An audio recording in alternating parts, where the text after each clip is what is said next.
ये 20 नवंबर 1979 का दिन था जब मोहम्मद बिन सैफुल वतीबी नामी शख्स खाना काबा के अंदर दाखिल हो गया। इसके साथ 500 दहशतगर्द भी थे। इन 500 दहशतगर्दों ने खाना काबा के अंदर दाखिल होकर दरवाजे बंद कर दिए और 1 लाख नमाजियों को यरगमाल बनाकर मस्जिद को अपने ज़ेरे इंतज़ाम ले लिया। मोहम्मद बिन सैफुल वतीबी नामी शख्स नजद के एक अमीर तरीन कबीले से ताल्लुक़ रखता था और वो सऊदी अरब के मारूफ आलमे दीन अब्दुल अजीज़ बिन बाज की तालीमात से नहायत मुतासिर था। अब्दुल अजीज़ बिन बाज 1940 से 1950 की दिहाई में सऊदी अरब को जिद्दत पसंदी की राह पर गामजन करने की शाही कोशिशों के खिलाफ थे। चूँकि मोहम्मद बिन सैफुल वतीबी के पास काफ़ी ज़्यादा दौलत थी और ताकत भी मौजूद थी और ये सऊदी शयूख का अमेरिका और यूरोप के साथ इत्तेहाद का सख्त मुखालिफ था। इन्हीं 500 दहशतगर्दों के अंदर इसका एक कज़न मोहम्मद बिन अब्दुल्ला कहतानी भी शामिल था और इसने कहा कि मेरा ये कज़न इमाम मेहदी है और सारी दुनिया के मुसलमानों को इसके हाथ पर बैत करनी चाहिए। वतीबी और कहतानी की मुलाकात जेल के अंदर हुई थी। वतीबी कहतानी की शख्सियत से मुतासिर हुआ। जेल से रिहाई के बाद इन्होंने अपनी तबलीग का सिलसिला शुरू किया और बहुत से मुताबिईन को अपने साथ मिला लिया। कहतानी के मानने वाले सऊदी अरब ही नहीं बल्कि कुवैत और मिस्र में भी अच्छी खासी तादाद में मौजूद थे। चूँकि ये अमेरिका और यूरोप के इत्तेहाद में नहीं था, इसीलिए इसने एक चाल चली और कहा कि मेरा ये कज़न इमाम मेहदी है, इमाम मेहदी का ज़हूर हो चुका है, इसीलिए तमाम मुसलमानों को इमाम मेहदी की बैत करके अमेरिका और यूरोप के खिलाफ मुतहिदा जद्दोजहद करनी चाहिए।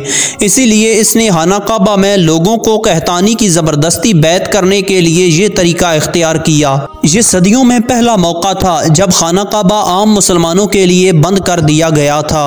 सऊदी हुकूमत ने इस वाक़या से निपटने के लिए अपनी फ़ौज भेजी, लेकिन खाना काबा के तकद्दुस और कम तरबियत की वजह से सऊदी फ़ौजी बगावत करने वालों के खिलाफ मुतासर कुन कार्रवाई करने में नाकाम रही। इसके बाद सऊदी हुकूमत ने दुनिया भर में अफरा तफरी से बचने के लिए मुवासलाती निज़ाम बंद कर दिया ताकि इस वाक़े के बारे में खबर महदूद रहे, लेकिन वो इसमें मुकम्मल तौर पर कामयाब ना हो सके।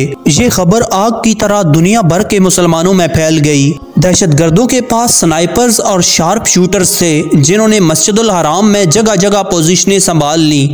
पूरी दुनिया के मुसलमान सन्नाटे में आ गए और फौरी तौर पर दुनिया भर के उलमा ने इसके खिलाफ फतवा दिया और खाना काबा के अंदर कार्रवाई करने की भी इजाज़त दे दी। पूरी दुनिया की तरह जब ये खबर पाकिस्तान के अंदर पहुंची तो पाकिस्तानी मुसलमानों में भी ज़बरदस्त बेचैनी थी। पाकिस्तान में इस खबर के फैलने के बाद इस्लामाबाद में अमरीकी सफारतखाने पर हमला कर दिया गया, क्योंकि ईरान की जानिब से इसे अमरीकी और सेहूनी साजिश करार दिया गया था। इस वक्त सऊदी हुकूमत का फ्रांसीसी हुकूमत के साथ दिफाई मुआहिदा भी था, लेकिन फ्रांसीसी कमांडोज गैर मुस्लिम होने की वजह से खाना काबा में दाखिल नहीं हो सकते थे। उस वक्त पाकिस्तान के अंदर जनरल ज़ियाउल हक आर्मी चीफ थे। उन्होंने SSG कमांडर्स का एक दस्ता तरतीब दिया था और वो मुसलसल सऊदी अरब से राब्ते में थे कि उन्हें ऑपरेशन करने का मौका दिया जाए।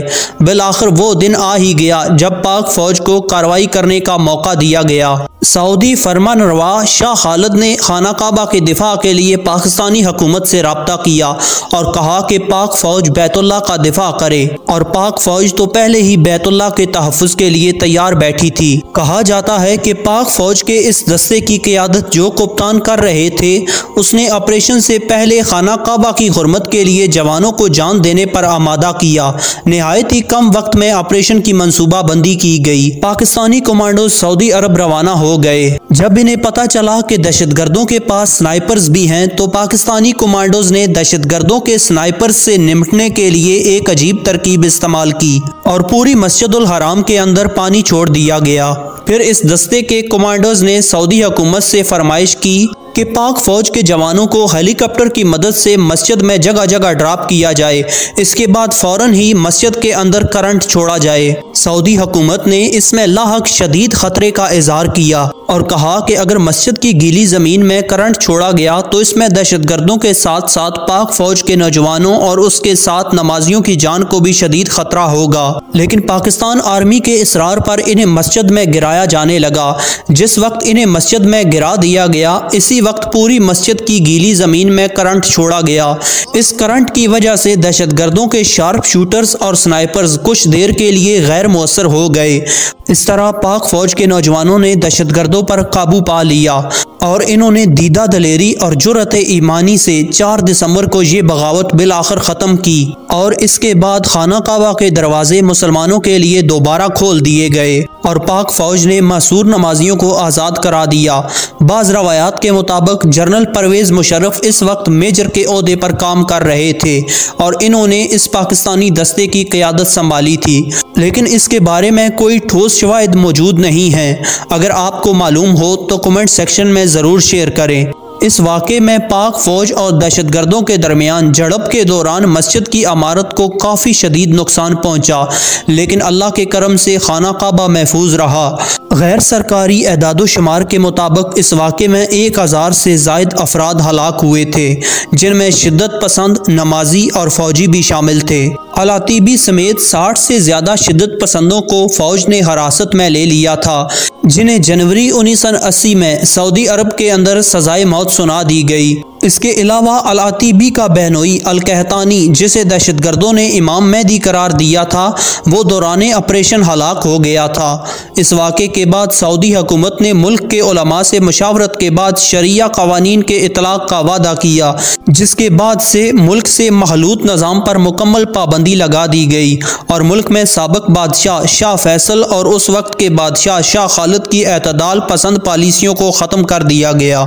याद रहे कि इन्हीं पॉलिसियों से नफरत की वजह से दहशतगर्दों ने ये हमला किया था। इस वाक़या को पूरे 45 साल गुजर चुके हैं। ये वाक़या इस्लामी साल के आगाज़ यानी यकम मुहर्रम उल हराम मंगल की सुबह फजर के वक्त पेश आया और इस तरह अल्लाह ताला के करम से ये अजीम सआदत पाकिस्तान के हिस्से में आई कि जब बैतुल्लाह पर आंच आने लगी तो पाक फौज ने न सिर्फ अपनी पेशा वराना महारत से बैतुल्लाह को आज़ाद करवाया, बल्कि दुनिया भर में अपने स्किल्स की दाब बिठा दी। जनरल ज़ियाउल हक और परवेज़ मुशर्रफ की इस ज़हानत की वजह से पाक फौज का मुकाम दुनिया भर में बुलंद हुआ और दुश्मनाने इस्लाम खुसूसन इसराइल और अमेरिका को ये वाज़े पैगाम दे दिया गया कि अगर बैतुल्लाह की तरफ रुख किया तो आपका मुकाबला सिर्फ सऊदी हुकूमत से नहीं बल्कि दुनिया भर के मुसलमानों से होगा। और ये इसी वाक़े की बदौलत था कि सऊदी हुकाम उम्र भर जनरल ज़ियाउल हक और जनरल परवेज़ मुशर्रफ की इज्जत करते रहे और जब भी ये दोनों हजरात सऊदी अरब का दौरा करते तो इन्हें खुसूसी प्रोटोकॉल और खुसूसी एहतराम दिया जाता। बहरहाल ये कारनामा शख्सियात से बालातर था। ये वो चीज़ थी जिसने दुनिया भर में पाकिस्तान के लिए इज्जत कमाई। अल्लाह ताला हमारे इन रूहानी मराकज़ मक्का मुकरमा और मदीना मुनव्वरा को हमेशा कायम व दायम रखे और इन्हें हासदों के शर से महफूज व मामून रखे और जनरल ज़ियाउल हक और जनरल परवेज़ मुशर्रफ को इस कार खैर पर अपनी शायान शान अजर अता फरमाए। आमीन। नाज़रीन, अगर आपको ये दास्तान पसंद आई हो तो वीडियो को लाइक और चैनल को सब्सक्राइब ज़रूर से कीजिए। मिलते हैं बहुत जल्द एक और इंटरेस्टिंग वीडियो के साथ। तब तक के लिए अल्लाह हाफिज़।